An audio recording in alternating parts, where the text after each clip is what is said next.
এখন আমরা লম্ব দূরত্ব নির্ণয় সংক্রান্ত একটা গুরুত্বপূর্ণ অঙ্ক নিয়ে আলোচনা করব।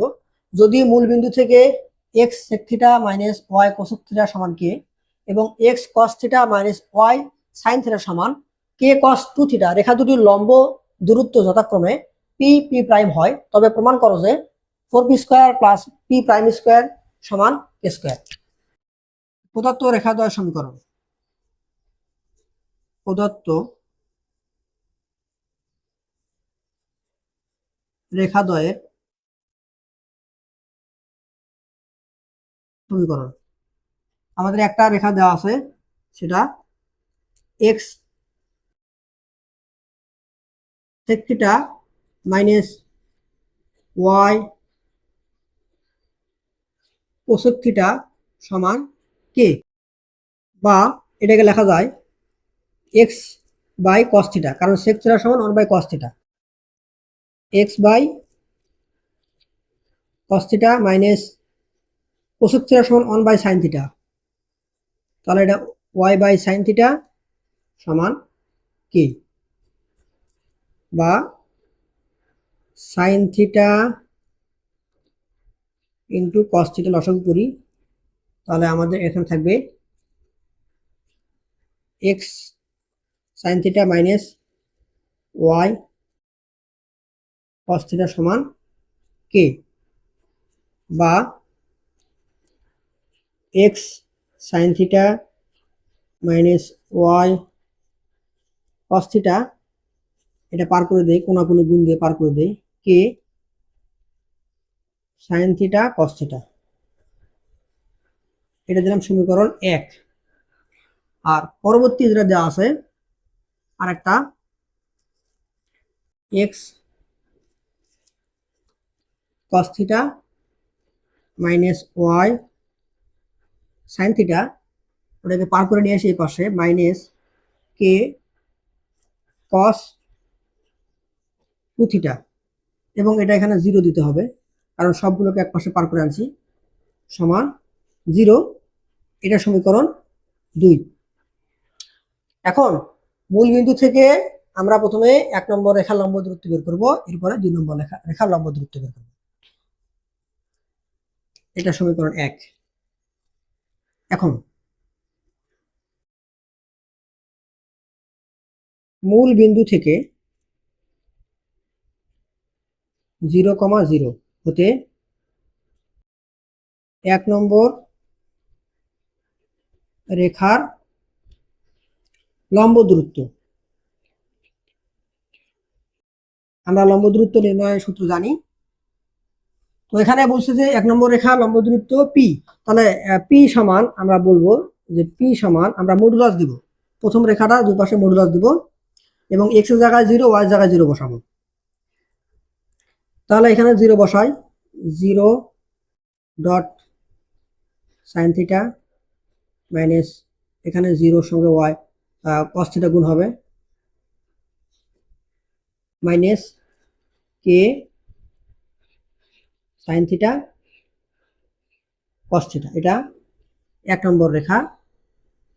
নিচে আবার কি হবে আমরা জানি, নিচে এক্স এর সহগ এবং ওয়াই এর সহগের বর্গমূল করতে হবে, স্কয়ারের বর্গের বর্গমূল করতে হবে। তাহলে আমরা লিখব যে sine square theta plus y সহগ মাইনাস কস থিটা, তার স্কয়ার করলে প্লাস হয়ে যাবে কস স্কয়ার থিটা। এটা আমাদের 1 নম্বর রেখার লম্ব দূরত্ব। তাহলে বা এখানে পি সমান নিচে তো 1 হবে এবং উপরে হবে minus K sine theta cos theta, modulus তুলে দিলে মাইনাস থাকবে না, থাকবে P sine theta K sine theta cos theta. এখন আমরা এখানে উভয় পাশে 2 দিয়ে গুণ দিব, বা 2p সমান K into 2 sine theta cos theta. তাহলে আমরা এই যে 2 সাইন থিটা কস থিটাকে বলতে পারবো সাইন 2 থিটা, তাহলে কে ইন্টু সাইন 2 থিটা সমান 2p। এটাকে আমরা এখন বর্গ করব, বা 4p স্কোয়ার সমান p স্কোয়ার সাইন স্কোয়ার 2θ। এটাকে আমরা সমীকরণ 3 দিই, সমীকরণ 3। আবার মূল বিন্দু থেকে 2 নম্বর রেখার উপর লম্ব দূরত্ব, মূল বিন্দু থেকে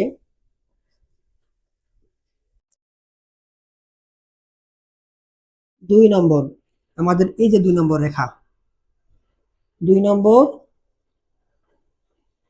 রেখার লম্ব দূরত্ব বা পি প্রাইম সমান, যেহেতু 0,0 তাহলে আমাদের এখানেও 0 হবে, এখানেও 0 হবে, তাহলে 0 minus 0 minus K cos 2θ divided by X এর সহগ স্কোয়ার ওয়াই এর সহগ স্কোয়ার। তবে এখানে একটা বিষয় লক্ষণীয়, এই মডুলাসটা শুধুমাত্র আমাদের উপরে হবে, নিচেরটাতে কিন্তু হবে না, কারণ এই দূরত্ব এটা নেগেটিভ হতে পারে না, মডুলাস শুধুমাত্র উপরে হবে। রুট ওভার এক্স এর সহগ square cos square theta, cos square theta plus y এর সহগ হলো মাইনাস সাইন থিটা, তার স্কোয়ার করলে প্লাস সাইন স্কোয়ার থিটা হবে, তার মানে এটা হবে 1। তাহলে বা পি প্রাইম আমরা কত পাইতেছি, পি প্রাইম সমান, নিচে তো 1 হবে, উপরে যদি আমরা এই মডুলাসটাকে তুলে দেই তাহলে আমরা মাইনাসটা বাদ দেব, তাহলে কে কস 2θ, এটাকে আমরা এখন বর্গ করব, বর্গ করে তাহলে P prime square K square cos square 2θ, এটাকে দিলাম সমীকরণ 4। এখন আমরা কি করব, 3 এবং 4 যোগ করে দেব, 3 নম্বর সমীকরণ প্লাস 4 হতে পাই 4p square plus P prime square, আর ডান পক্ষে K square sine square 2θ, K square sine square 2θ plus K square cos square 2θ। তাহলে বা 4p square plus P prime square, K square যদি কমন নেই তাহলে sine square 2θ plus cos square 2θ, তাহলে কে square into 1, অতএব আমাদের প্রমাণ হয়ে গেছে 4p square plus P prime square সমান কে স্কোয়ার, যেটা আমাদের প্রমাণ করতে বলছিল, তাহলে প্রমাণিত।